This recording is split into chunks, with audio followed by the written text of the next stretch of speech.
प्रिय विद्यार्थियों, this is Anil. आप सभी का मेरे YouTube चैनल पर स्वागत है।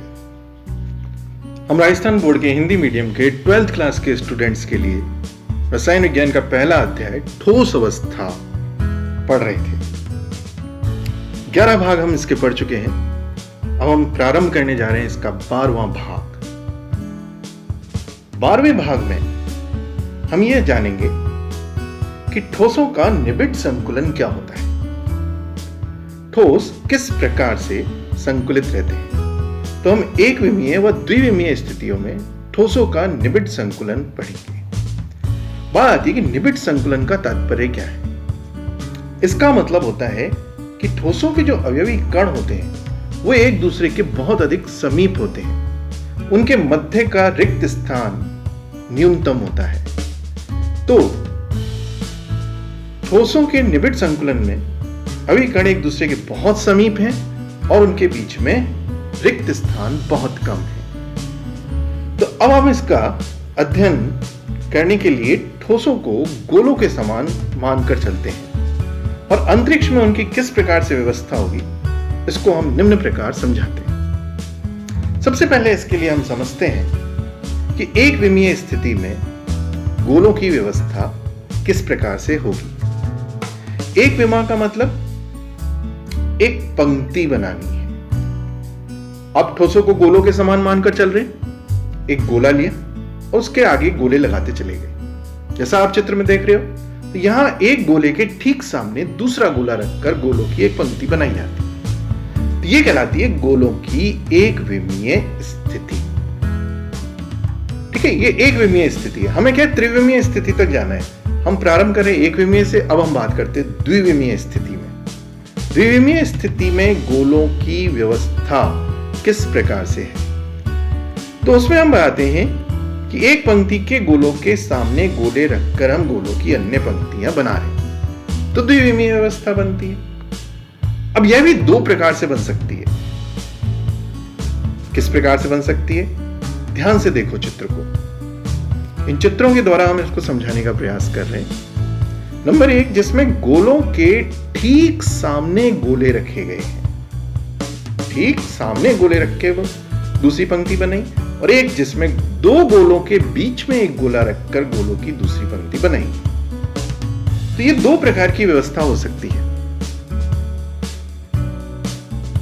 अब दो प्रकार की इन व्यवस्थाओं में दो प्रकार के द्विविमीय जालक बनते हैं।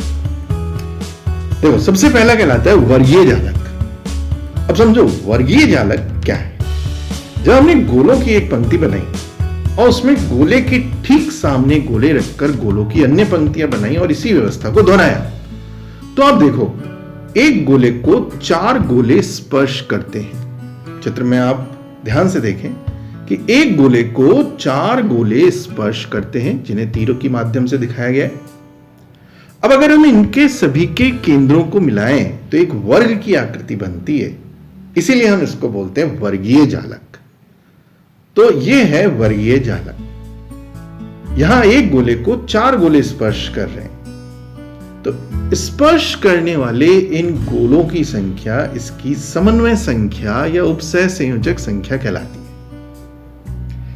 तो यहां एक गोले को चूंकि चार गोले स्पर्श करते हैं, इसलिए इसकी समन्वय संख्या या उपसह संयोजक संख्या 4 कहलाती है। तो उपसह संयोजक संख्या या समन्वय संख्या क्या है। अंतरिक्ष में ठोसों के एक अवयवी कण जितने अन्य अवयवी कणों से स्पर्श करते हैं, वह उसकी समन्वय संख्या या उपसह संयोजक संख्या कहलाती है। अब बात करते हैं हम दूसरे प्रकार के जालक के बारे में, जिसे हम बोलते हैं षटकोणीय जालक। यहां गोलों की एक पंक्ति के ठीक सामने गोले नहीं रखे, बल्कि क्या किया है, दो गोलों के मध्य गोला रखकर गोलों की अन्य पंक्तियां बनाई गई। अब इस प्रकार से जब हम व्यवस्था करते हैं तो एक गोले को 6 गोले स्पर्श करते हैं। कितने? 6 गोले स्पर्श करते हैं। अब इन स्पर्श करने वाले गोलों के केंद्रों को मिलाया जाए तो यहां पर एक षटकोण बनेगा, इसलिए हमने इसे क्या कहा, षटकोणीय जालक। तो बनने वाली आकृति के आधार पर इस जालक का नाम है, और यह व्यवस्थाएं बन रही है द्विविम में। तो यहां एक गोले को कितने गोले स्पर्श कर रहे हैं? 6 गोले स्पर्श कर रहे हैं। तो इसलिए यहां इसकी समन्वय संख्या क्या हुई? इसकी समन्वय संख्या 6। अब गोले को यानी एक अवयवी कण को स्पर्श करने वाले अन्य गोले यानी अवयवी कणों की संख्या उसकी समन्वय संख्या है, जो कि यहां पर कितनी है? 6 है।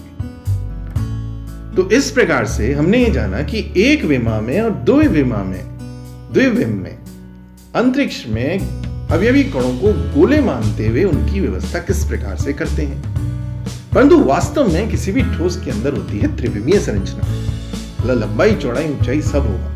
यानी गोलों की पंक्तियां बनाई, पंक्तियों के सामने गोलों की पंक्तियां बनाई, तो अब हम गोलों के ऊपर गोले रख के भी पंक्ति बनाएंगे। तो वो व्यवस्था त्रिविमीय व्यवस्था है, किस प्रकार की होगी वो हम जानेंगे अगले वीडियो में। तो वीडियो देखते रहिए, और अगर आपको ये वीडियो पसंद आए तो इनको लाइक और सब्सक्राइब जरूर करें। थैंक यू, धन्यवाद।